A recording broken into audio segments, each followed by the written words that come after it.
আচ্ছা, আজকে আমরা ইলেকট্রিক ফিল্ড লাইন্স আর এদের যে প্রপার্টিজ এটা একটু জেনে নেব। ইলেকট্রোস্ট্যাটিক্সে এই পার্টটা আমরা অফলাইন ক্লাসে করিনি। এই পার্টটা বলেছিলাম যেহেতু এটা থিওরি বেসড, এটা আমরা একটা ভিডিও শেয়ার করব। আর এই ক্লাসটা যখন তোমরা করবে তখন এই ইলেকট্রিক ফিল্ড লাইন্সের যে প্রপার্টিসগুলো আছে এটা একটা খাতায় নোট করে নাও। এই প্রপার্টিসগুলো খুব ইম্পর্টেন্ট লাগবে, যে বিভিন্ন প্রবলেম সলভ করতে এটা কাজে লাগে। ঠিক আছে, অ্যাকচুয়ালি ইলেকট্রিক ফিল্ড লাইন্স আমরা জানি যে যখন কোনো একটা পয়েন্ট চার্জকে, সাপোজ কিউ পয়েন্ট চার্জটাকে আমরা যখন আইসোলেটেড অবস্থায় এখানে রাখছি, এটা যেহেতু পজিটিভ কিউ চার্জ থেকে যে ইলেকট্রিক ফিল্ডটা বেরোয় ওটা রেডিয়ালি আউটওয়ার্ডেড থাকে, অর্থাৎ এটা বাইরের দিকে এর ফিল্ডটা থাকবে।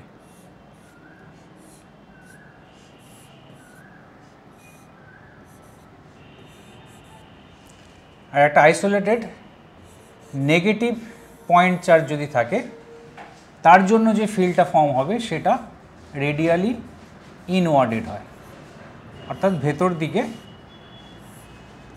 তার ফিল্ড লাইনের ডাইরেকশানটা থাকে।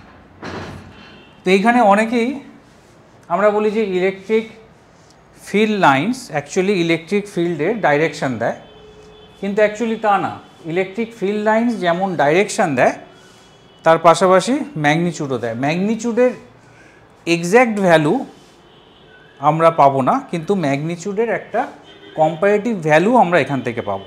ঠিক আছে, ইলেকট্রিক ফিল্ড লাইন্স থেকে ডাইরেকশান তো পাবোই, আর ম্যাগনিচিউডের একটা কম্পারেটিভ ভ্যালু আমরা এখান থেকে পাবো। অর্থাৎ ফিল্ড লাইন্স আমরা যদি বলি, যেমন একটা এক্সাম্পল নিচ্ছি, এই কিউ চার্জটার জন্য এখানে আমরা 1 2 3 4 5 6 7 7টা ফিল্ড লাইন ড্র করেছি। এবার প্লাস ক্যাপিটাল কিউ এই চার্জটার জন্য আমরা এখানে 4টে 6টা 8টা আরও দুটো এখানে ড্র করলাম, 10টা ফিল্ড লাইন এখানে ড্র করেছি। তো এখানে ফিল্ড লাইনের ডেন্সিটি এখান থেকে যেহেতু বেশি, তো অটোমেটিক্যালি আমরা এই দুটো চার্জের মধ্যে কম্পেয়ার করতে পারি যে প্লাস কিউ চার্জটা প্লাস ক্যাপিটাল কিউ চার্জটা প্লাস স্মল কিউ চার্জের ম্যাগনিচিউড থেকে অনেকটা বেশি। বা ওটা স্মল নেগেটিভ কিউ হলেও অসুবিধা হতো না, তার ম্যাগনিচিউডটা আমরা দিতাম যে কোন চার্জের ম্যাগনিচিউডটা বেশি, সেটা আমরা নাম্বার অফ ফিল্ড লাইন্স থেকে পাই। ঠিক আছে, সেই কারণে বলা হয় যে শুধুমাত্র ডাইরেকশান না, ফিল্ড লাইন্সের থেকে আমরা চার্জের ম্যাগনিচিউডের একটা কম্পারেটিভ স্টাডিও আমরা করতে পারি, যে কোন চার্জটা বেশি কোন চার্জটা কম। আচ্ছা, নেক্সট হচ্ছে যে ফিল্ড লাইন্সের ডেফিনেশনটা কি। ফিল্ড লাইন্সের ডেফিনেশনটা দেখো, এখানে আমরা লিখেছি যে an electric line of force may be defined as the curve path. এটা একটা কার্ভ পাথ, স্ট্রেট পাথ না, curve path along which a small positive charge would tend to move when free to do so in an electric field. অর্থাৎ আমরা যদি এখানে একটা page নিয়ে নিচ্ছি,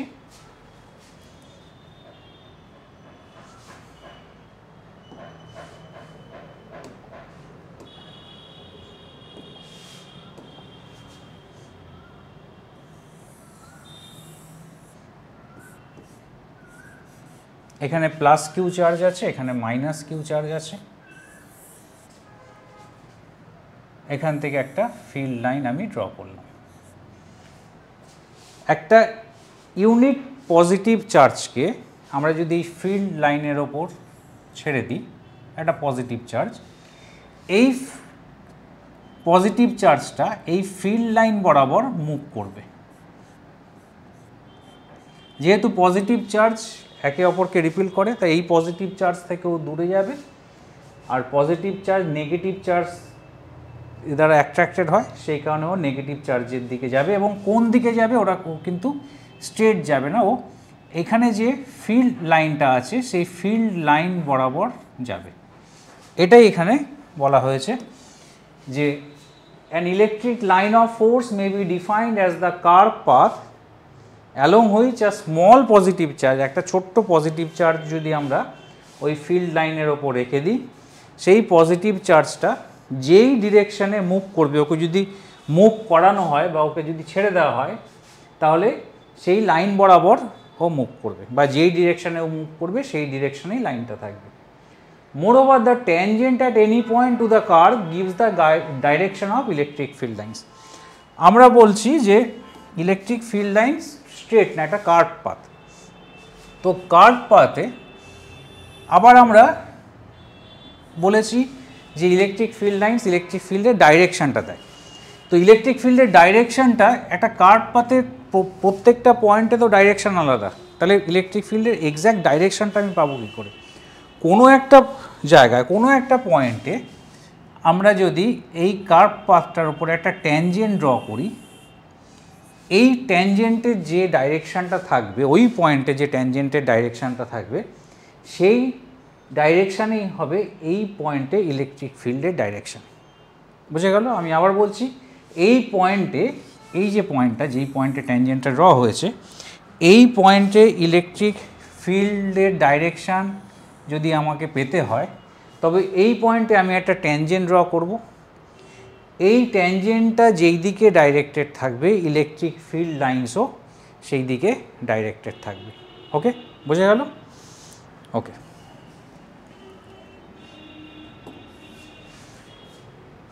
নেক্সট বলেছে this field lines are imaginary curves. এই ফিল্ড লাইন্সগুলো কিন্তু অ্যাকচুয়াল কার্ভ না, এগুলো কিন্তু আমরা অ্যাকচুয়ালি দেখতে পাবো না।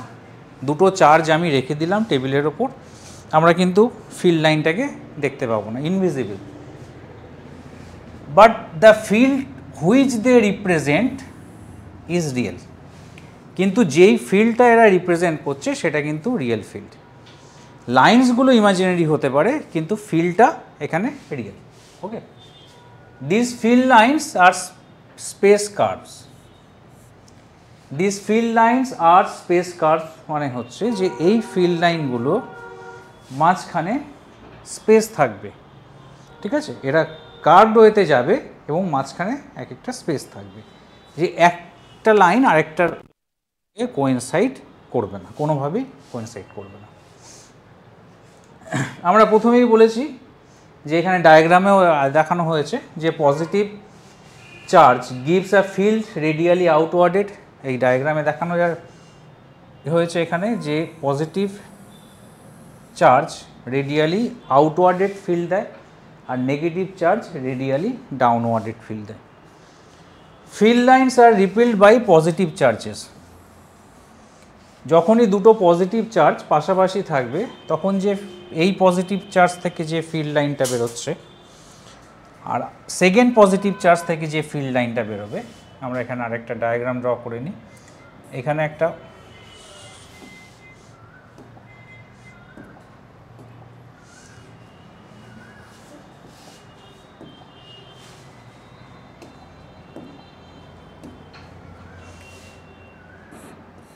একটা পজিটিভ চার্জ আছে প্লাস কিউ, এখানে একটা পজিটিভ চার্জ আছে প্লাস কিউ।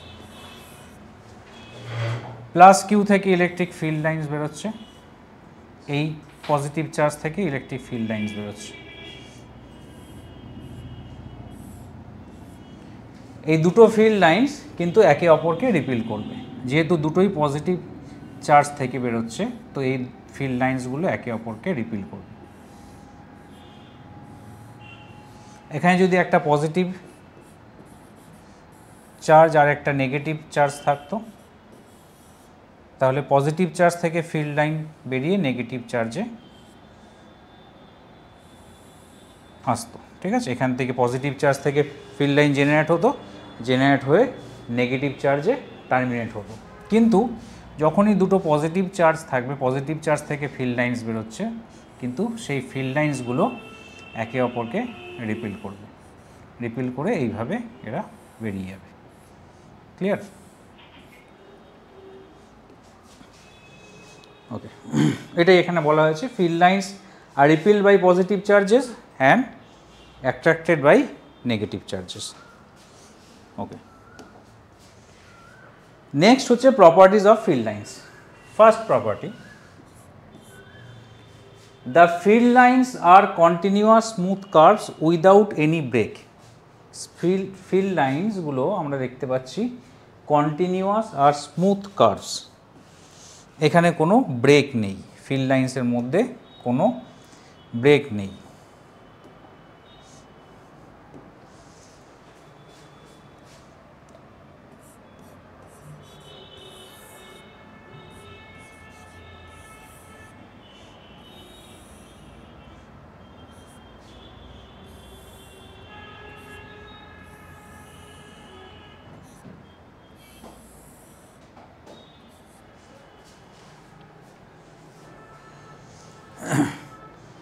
ফিল্ড লাইন্সের মধ্যে কোনো ব্রেক নেই, কারণ ফিল্ড লাইন্সের মধ্যে কোনো ব্রেক এই কারণে নেই, যখনই পজিটিভ চার্জ থেকে ফিল্ড লাইন জেনারেট হয়, পজিটিভ চার্জের জন্যই তো ইলেকট্রিক ফিল্ডটা তৈরি হয়, তো ওখানে একটা ইমাজিনারি ফিল্ড লাইন্স থাকে, সেই ইমাজিনারি ফিল্ড লাইন্সটা কখনো স্পেসে টার্মিনেট হয় না, কোনো এমটি স্পেসে ও টার্মিনেট করবে না, ও সবসময় কী করবে, ওর যে নিয়ারেস্ট কোনো নেগেটিভ চার্জ থাকবে সেই নিয়ারেস্ট নেগেটিভ চার্জে ও টার্মিনেট করবে।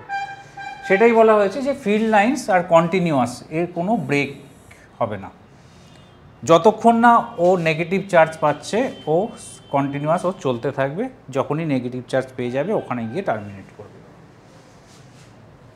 দে অরিজিনেট ফ্রম পজিটিভ চার্জ, এটা আগেও বলেছি, অনেকবারই বলেছি যে পজিটিভ চার্জ থেকে অরিজিনেট করে আর টার্মিনেট করে কোথায়, negative charge. Okay, next third property হচ্ছে they do not form closed loop. এরা ক্লোজড লুপ ফর্ম করে না। ক্লোজড লুপ ফর্ম করে না মানে, সাপোজ একটা কন্ডাক্টর আছে, এই কন্ডাক্টরের ভেতরে ফিল্ড লাইনটা থাকবে না, অর্থাৎ এখান থেকে বেরিয়ে এখানে যাচ্ছে, কিন্তু ফিল্ড লাইনটা যে ভেতরেও আবার আসবে এটা কিন্তু হবে না। কখনো কন্ডাক্টরের ভেতরে ফিল্ড লাইন থাকে না, বুঝে গেল? তো ওটাই বলা হয়েছে যে ক্লোজড লুপ কখনো ফর্ম করবে না, একটা পয়েন্ট থেকে জেনারেট হবে আর একটা পয়েন্টে গিয়ে টার্মিনেট।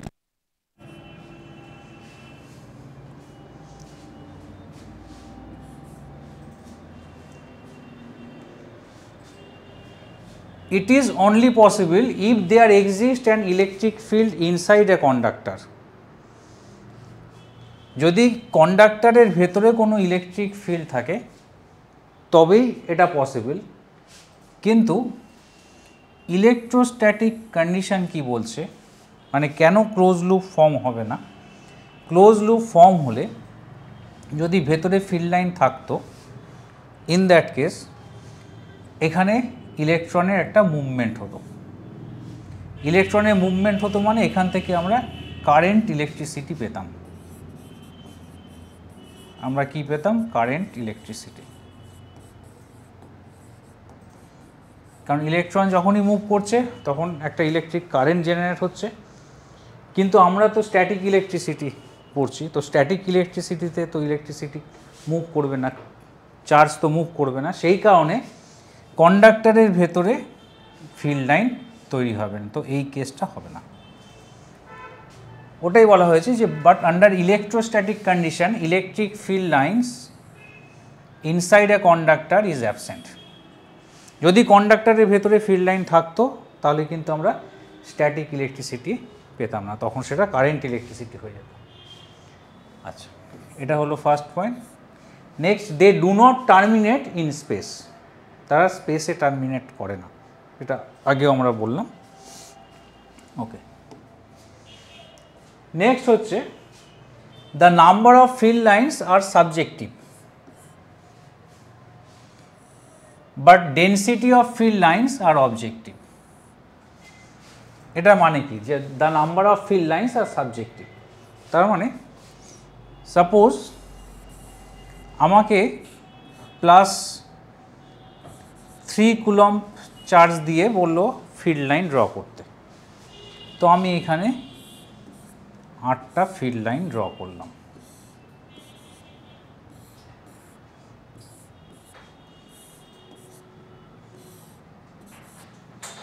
এই 8টা ফিল্ড লাইন ড্র করলাম। এবার আমাকে বলল +6 কুলম্ব চার্জের ফিল্ড লাইন ড্র করো। তো অবভিয়াসলি আমি যেহেতু 3 কুলম্ব চার্জের 8টা ফিল্ড লাইন ড্র করেছি, তাহলে 6 কুলম্ব চার্জের আমাকে 12টা ফিল্ড লাইন ড্র করতে হবে।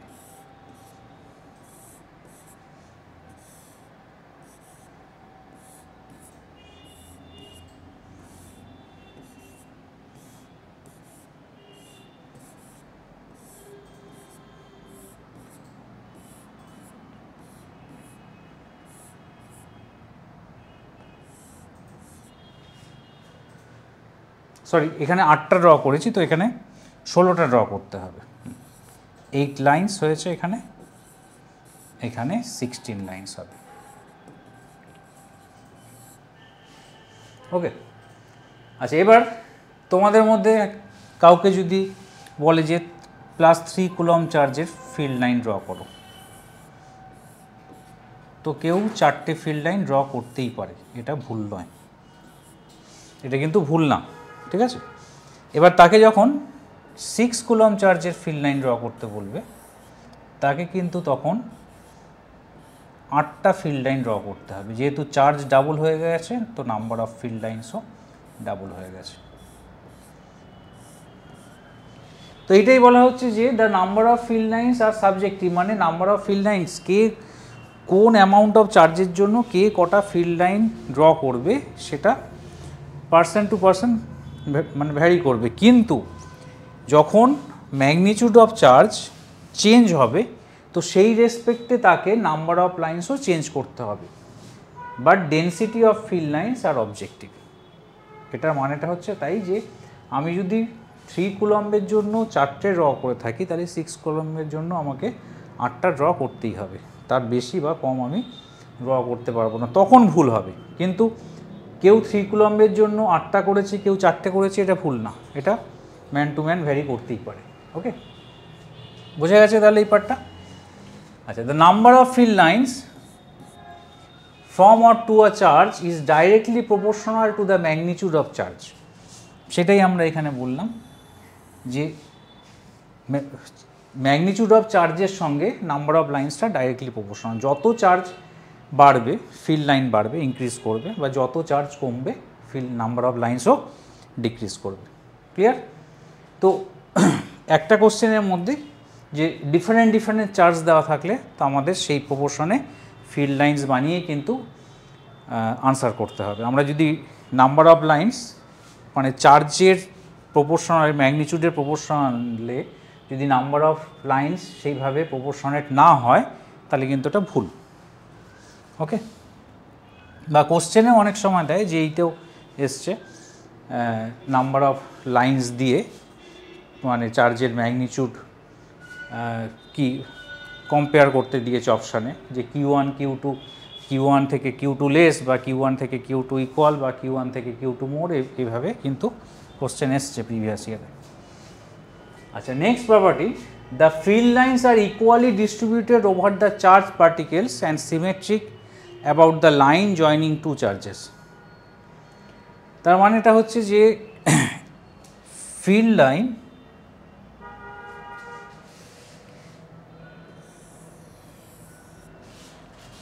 একটা চার্জ পার্টিকেলে ইকুয়ালি ডিস্ট্রিবিউটেড।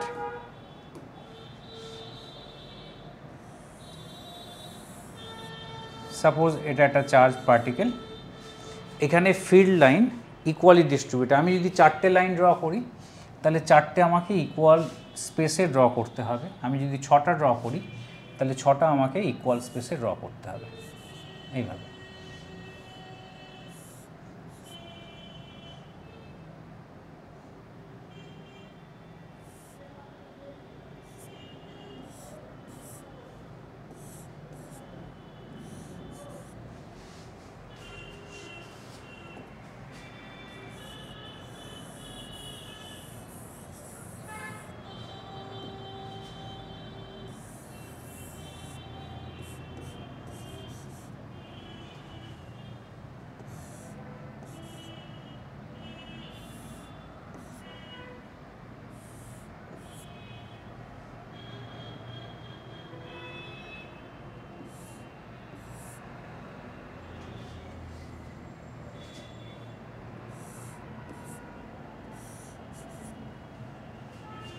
3 4 5 হ্যাঁ ঠিক আছে। এই যে ইকুয়াল স্পেসে মানে এদের মধ্যে অ্যাঙ্গেল কত 60 ডিগ্রি। তো প্রত্যেকটা ফিল্ড লাইন্সের মধ্যে ইকুয়াল অ্যাঙ্গেল থাকতে হবে, কোথাও কম কোথাও 30 ডিগ্রি। হয়তো আমি 6টা লাইনই ড্র করলাম, দুটো লাইনের মধ্যে কোথাও 45 ডিগ্রি অ্যাঙ্গেল হলো, আর কোথাও 90 ডিগ্রি অ্যাঙ্গেল হলো, কোথাও 60 ডিগ্রি অ্যাঙ্গেল হলো, সেটা কিন্তু ভুল। ঠিক আছে, ইকুই স্পেসে থাকতে হবে, ইকুয়ালি ইনক্লাইন্ড হতে হবে। The density relative closeness of field lines gives magnitude of the electric field in any region. Relative closeness মানে ফিল্ড লাইনগুলো কতটা ক্লোজ সেটার ওপর ডিপেন্ড করে আমরা বলতে পারি যে কোথায় ফিল্ড লাইন্সটা ডেন্স বেশি আর কোথায় ফিল্ড লাইন্সটা ডেন্স কম। বা আমরা জিনিসটা এইভাবে যদি ড্র করি,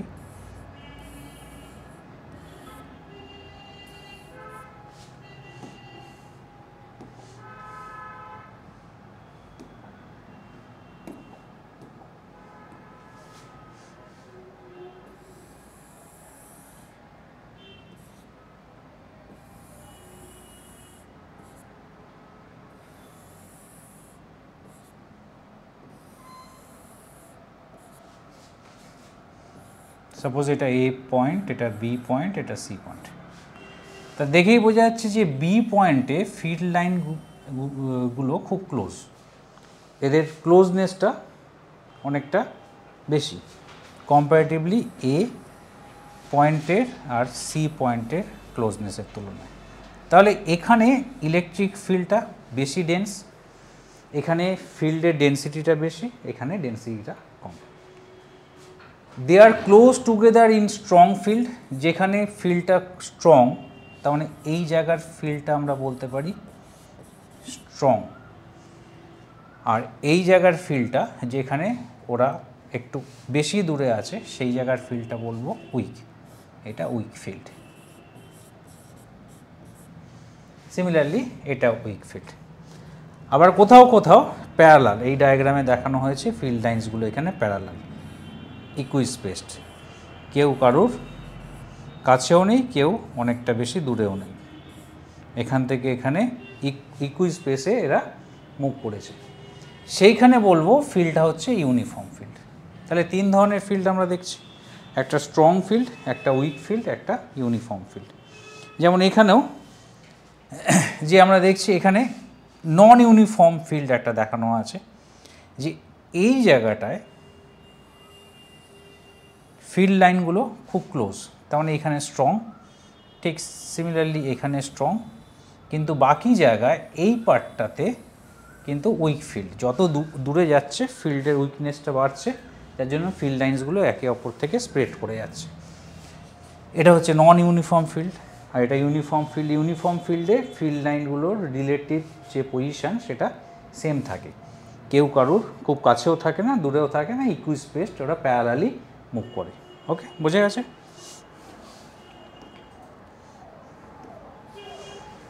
next, the field lines are always perpendicular to the surface of a conductor on which the charges are in equilibrium. Field line সবসময় কন্ডাক্টরের সারফেসের পারপেন্ডিকুলারলি থাকবে। সাপোজ এটা একটা কন্ডাক্টর, এখান থেকে যে ফিল্ড লাইন জেনারেট হচ্ছে সেই ফিল্ড লাইনটা সবসময় পারপেন্ডিকুলার থাকবে। এই ডায়াগ্রামে দেখানো হয়েছে, এই যে একটা ফিল্ড লাইন, এই ফিল্ড লাইনটা সারফেসের সঙ্গে পারপেন্ডিকুলার। যদি পারপেন্ডিকুলার না থাকতো, যদি ইনক্লাইন থাকতো, সাপোজ এরকম ইনক্লাইন্ড আছে, এই একটা কন্ডাক্টর,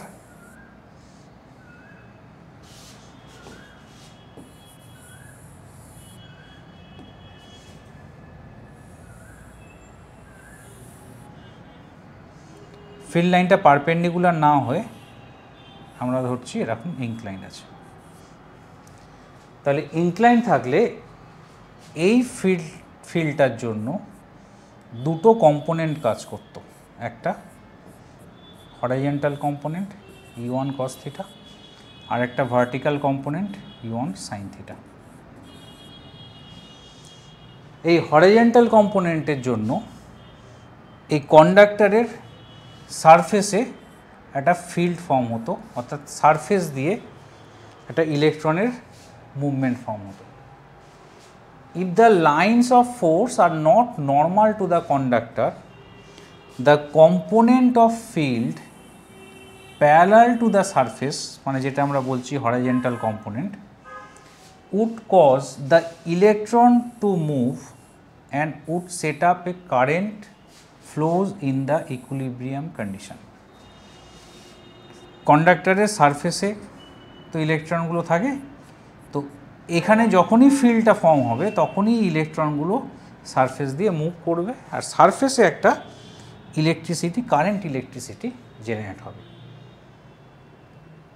ক্লিয়ার? কিন্তু আমরা আবার সেই বলছি স্ট্যাটিক ইলেকট্রিসিটি করছি, এখানে কারেন্ট ইলেকট্রিসিটি কোনোভাবেই তৈরি হবে না। তো কারেন্ট ইলেকট্রিসিটি যাতে না হয় সেই কারণে কোনো ইনক্লাইন্ড ফিল্ড আমরা এখান থেকে পাবো না, যা ফিল্ড হবে সব পারপেন্ডিকুলার। কারণ ইনক্লাইন্ড ফিল্ড তৈরি হলেই ইনক্লাইন্ড ফিল্ডের একটা হরাইজন্টাল কম্পোনেন্ট থাকবে, যেই কম্পোনেন্টটা কী করবে এই ফ্রি ইলেকট্রনগুলোকে মুভ করতে সাহায্য করবে, তখনই এখানে একটা electricity generate, current electricity generate হবে। সেই কারণেই বলা হচ্ছে যে the field lines are always perpendicular to the surface of a conductor. Conductor সারফেসের সঙ্গে পারপেন্ডিকুলার হবে, which charges are in equilibrium. Clear? Okay. Next হচ্ছে the tangent drawn at any point on the field line gives the direction of electric field at that point. এটা তো আমরা আগেও বলেছি যে যখনই কোনো ফিল্ড লাইন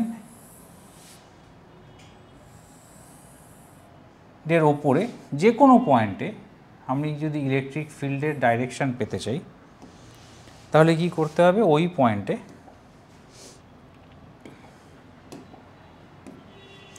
একটা এই কার্ভটার ওপর একটা ট্যানজেন্ট ড্র করতে হবে। এই ট্যানজেন্টটা যেই দিকে ডাইরেক্টেড থাকবে সেটাই হবে ইলেকট্রিক ফিল্ডের ডাইরেকশন। আচ্ছা, সেকেন্ড পয়েন্ট কি বলেছে এখানে, no two field lines can cross each other. কোনো দুটো ফিল্ড লাইন কখনো একে অপরকে ক্রস করবে না। সাপোজ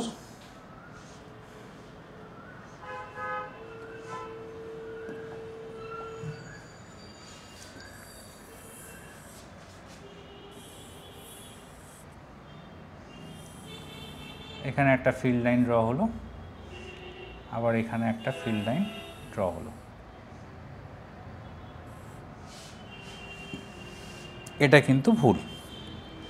এখানে দুটো লাইন, সাপোজ L1 একটা ফিল্ড লাইন, L2 একটা ফিল্ড লাইন, L1 আর L2 ফিল্ড লাইন দুটো এই পয়েন্টে ইন্টারসেক্ট করছে।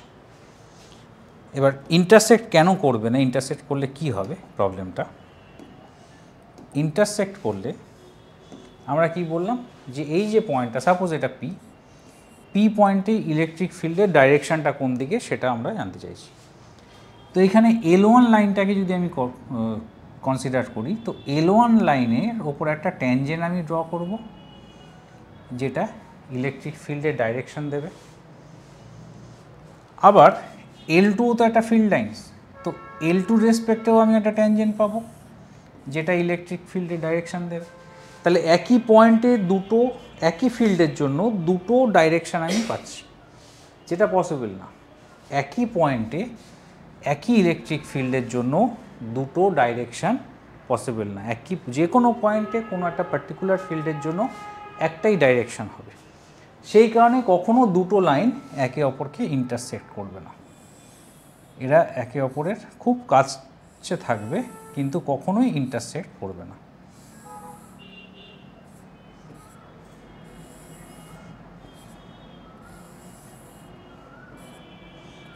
এইভাবে ড্র হবে। সবসময় সারফেস থেকে যে লাইনটা বেরোবে সেই জায়গাটা পারপেন্ডিকুলার হতে হবে, ওই জায়গাটাতেই লাইনটাকে পারপেন্ডিকুলার হতে হবে, তারপরে বেন্ড হবে। ওকে, ক্লিয়ার এই পয়েন্টটা তাহলে? Next, the field lines have a tendency to contract lengthwise. Field line have a tendency to contract lengthwise. তার মানে কি, যে যখনই একটা ফিল্ড লাইন ড্র হচ্ছে, ফিল্ড লাইন ট্রাই করবে কি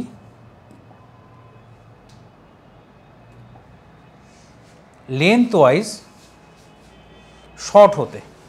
কারণ একটা ফ্রি চার্জ আমি যখন রাখছি কোনো ফিল্ড লাইনে, চার্জটা কী হবে, শর্টেস্ট পাথে পজিটিভ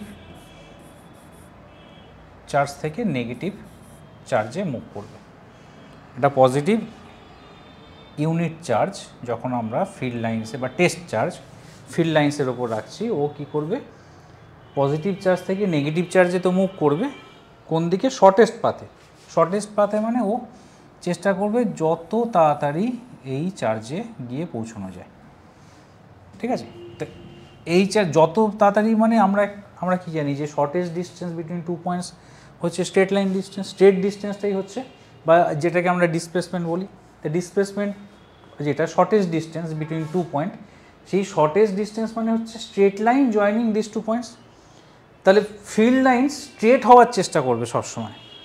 ফিল্ড লাইন্সকে আমরা যেমন এই যে এখানকার লাইনটাকে এইভাবে বেন্ড করে ড্র করানো হয়েছে, কারণ এটার উপায় নেই বলে, কিন্তু চেষ্টা করবে সবসময় এই দিকে কম্প্রেস করার, পরের লাইনটাকে ঠেলে নিচের দিকে নামানোর, তার লেন্থটা যাতে কমে। কারণ এইখানে যে চার্জটা থাকবে তাকে এতটা পাথ ঘুরে আসতে হবে, সে চেষ্টা করবে আরও কম পাথ ঘোরার, ও নিচের দিকে প্রেস করার চেষ্টা করবে। নিচের দিকে মানে এর ইমিডিয়েট পরে যে লাইনটা আছে একে প্রেস করবে, একে প্রেস করবে, এইভাবে এরা কম্প্রেস, লেন্থ ওয়াইজ এরা কম্প্রেস হওয়ার চেষ্টা করবে, মানে ভার্টিক্যালি কম্প্রেস হওয়ার চেষ্টা করবে, অর্থাৎ লেন্থ ওয়াইজ এরা শর্ট হওয়ার চেষ্টা করবে। This explains attraction between two unlike charges. কারণ দুটো আনলাইক চার্জের মধ্যে যে অ্যাট্রাকশান আছে, সেই অ্যাট্রাকশানের জন্য এই লাইন্সগুলো আরও ছোট হওয়ার চেষ্টা করবে, ঠিক আছে। আচ্ছা, নেক্সট বলেছে the field lines have a tendency to expand laterally so as to exert a lateral pressure on neighboring field lines. This explains repulsion between two similar charges. এবার এটাও তো একটা পজিটিভ চার্জ থেকে এই ফিল্ড লাইনটা বেরিয়ে negative চার্জে যাচ্ছে, অর্থাৎ দুটো ফিল্ড লাইনের নেচারটা সেম। এরা কি করছে, এরা একে অপরকে রিপিল করছে। একে অপরকে রিপিল করা মানে যেহেতু সেম নেচারের এরা, তো অবভিয়াসলি এদের মধ্যে একটা রিপালসিভ ফোর্স কাজ করবে। সেই কারণে they have a tendency to expand laterally so as to exert a lateral pressure. একটা ল্যাটারাল প্রেশার দিচ্ছে এরা একে অপরকে। একটু আগে যেটা বললাম, যেহেতু ডিস্টেন্সটা শর্ট করার চেষ্টা করছে, তো একটা ল্যাটারাল প্রেশার দিচ্ছে। আবার এ যখন এই দিকে ল্যাটারাল প্রেশার দিচ্ছে, এও তো সিমিলার একটা রিপালসিভ ফোর্সের জন্য উপর দিকে একটা প্রেশার দেবে। সিমিলারলি এ যখন নিচের দিকে প্রেশার দিচ্ছে, এও তো একটা উপর দিকে প্রেশার দেবে। এটা হচ্ছে রিপালসিভ নেচারের জন্য, সেম নেচারের জন্য একটা রিপালসিভ ফোর্স সবসময় এদের মধ্যে কাজ করবে। তো একে অপরকে অপোজিট ডাইরেকশানে প্রেস করার চেষ্টা করবে। ওকে, আচ্ছা, যেটা বলছিলাম যে যেহিতে ফিল্ড লাইন্সের ওপর সামস এসেছিল, একটা সামস আমি করে দেখাচ্ছি।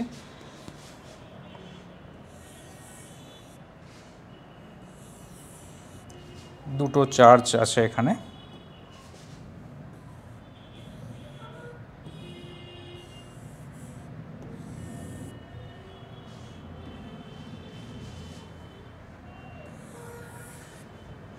এটা প্লাস কিউ, এটা মাইনাস কিউ।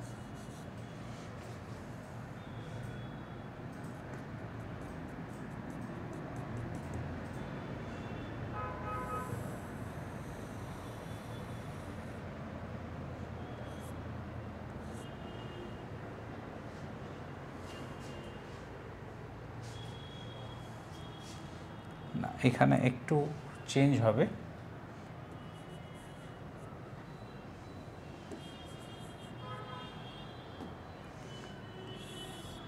এটা Q1 নিই, এটা Q2 নিই। তো ফিল্ড লাইন্স এখান থেকে Q1 থেকে Q2 তে গেছে, অবভিয়াসলি এটা পজিটিভ চার্জ, এটা নেগেটিভ চার্জ, এটা তো বলার অপেক্ষা রাখে না। এবারে এখানে অপশানটা ছিল যে Q1 greater than Q2, Q1 equal to Q2, magnitude of Q1 less than Q2, none. কোনটা হবে? এটা তোমরা ট্রাই করতে পারো, এটা প্রপার্টিটা আমরা অলরেডি ডিসকাস করে নিয়েছি। এখানে দেখো একটা জিনিস আমরা বলেছিলাম, একটা প্রপার্টিতে ছিল যে ফিল্ড লাইন্সগুলো সিমেট্রিক ইন নেচারে হয়। সিমেট্রিক ইন নেচার মানে যেহেতু এখানে একটা ফিল্ড লাইন আছে, তো এর সিমেট্রিক্যালি এখানেও অনেকটা এরকম ফিল্ড লাইন থাকবে।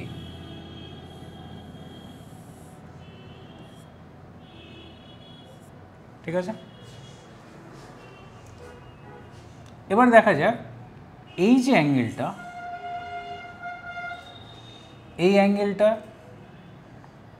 আলফা হলে আর এই অ্যাঙ্গেলটাকে যদি আমি বিটা নিই, তাহলে obviously alpha less than beta, কারণ এই অ্যাঙ্গেলটা তো এটার থেকে ছোট অবভিয়াসলি। তাহলে এই 360 ডিগ্রির মধ্যে আমি যতগুলো ফিল্ড লাইন ড্র করব তাদের মধ্যে অ্যাঙ্গেল হচ্ছে 2 আলফা, আর এই ফিল্ডের এই চার্জের জন্য এখানে আমি যতগুলো ফিল্ড লাইন ড্র করব তাদের মধ্যে অ্যাঙ্গেল হচ্ছে 2 বিটা। যেহেতু আলফা লেস দ্যান বিটা, তাহলে 2 আলফা লেস দ্যান 2 বিটা, এটা অবভিয়াস। তা 2 আলফা লেস দ্যান 2 বিটা যদি হয়, তাহলে 360/2 alpha should be more than 360/2 beta, এটা তো অবভিয়াস। তাহলে 360/2 আলফা কি? যে number of field line drawns about the charge Q2, এটা হচ্ছে number of field lines drawn, number of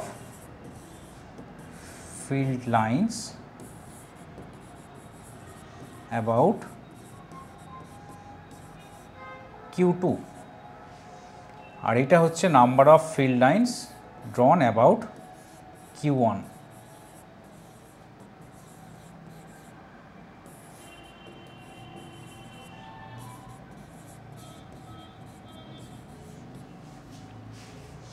তাহলে Q2-র চারদিকে আমি দেখছি যতগুলো লাইন ড্র করা হচ্ছে সেটা Q1-এর চারদিকে যে কটা লাইন ড্র হচ্ছে তার থেকে বেশি। তাহলে Q2-তে নাম্বার অফ ফিল্ড লাইন্স Q1-এর থেকে নাম্বার অফ ফিল্ড লাইন্স বেশি। তাহলে Q2-র ফিল্ড লাইন ডেন্সিটি Q1-এর ফিল্ড লাইন ডেন্সিটি থেকে বেশি। Q2-র ফিল্ড লাইনের ডেন্সিটি যদি Q1-এর থেকে বেশি হয়, তাহলে অবভিয়াসলি Q2 যে চার্জের ম্যাগনিটিউড সেটা Q1-এর থেকে বেশি হবে। So Q1 less than Q2, এটা হচ্ছে কারেক্ট অপশন। বুঝে গেল?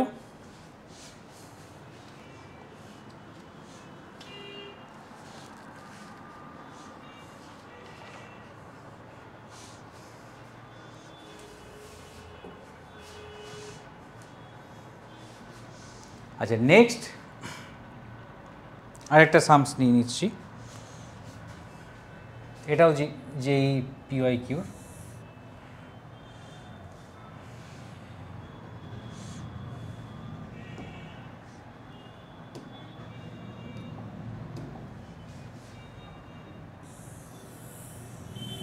এটা একটা কন্ডাক্টর আছে। আচ্ছা, কন্ডাক্টরটাকে একটু বড় করে ড্র করি।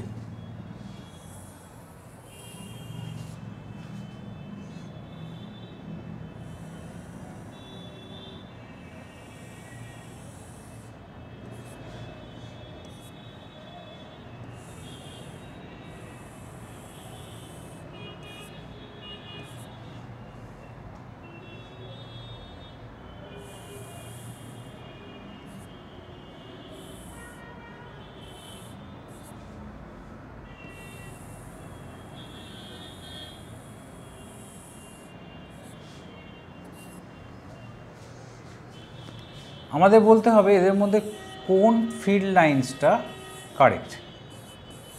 চারটে ফিল্ড লাইন ড্র করা হয়েছে এই কন্ডাক্টরে থ্রু দিয়ে।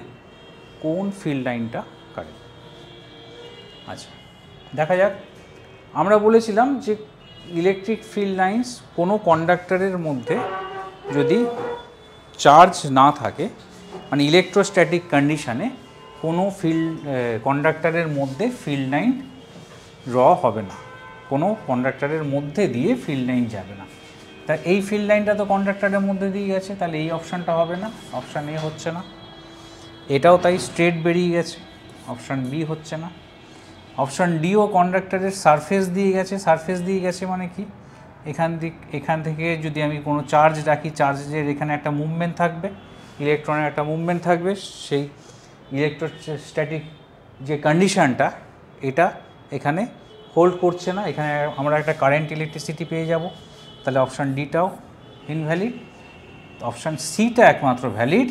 Option C electric field lines এখানে এসছে, এখানে টার্মিনেট করেছে, তারপর আবার এখান থেকে জেনারেট করেছে। বোঝা গেল? তাহলে C is the correct answer. তো এই ছিল আমাদের electric field lines and their properties. আশা করি ক্লিয়ার হয়েছে ফিল্ড লাইন সম্পর্কে যা যা প্রপার্টিগুলো এখানে লেখা আছে সেইগুলো তোমরা ভিডিও দেখতে দেখতে একটা খাতায় নোট করে নাও। এগুলো কিন্তু যেই প্রবলেম সলভ করতে লাগবে। আর ইলেকট্রিক ফিল্ড লাইন্সের প্রপার্টি তো স্কুল এক্সামে আসেই, লিখতে দেয়, এবং কেন কোন প্রপার্টিটা কী কারণে হচ্ছে আমরা এক্সপ্লেন করে নিয়েছি, সেই এক্সপ্লেনেশনটাই এক্সামেও লিখতে হবে। ঠিক আছে, যেইতে এক্সপ্লেনেশন লিখতে হবে না, কিন্তু সেই লজিকগুলো দিয়ে কিন্তু সামস করতে হবে। সামস কিন্তু যেইতে প্রিভিয়াস ইয়ারেও এসছে আর সামনেও আসতে পারে। ঠিক আছে, একটা পসিবিলিটি আছেই। ওকে, থ্যাংক ইউ।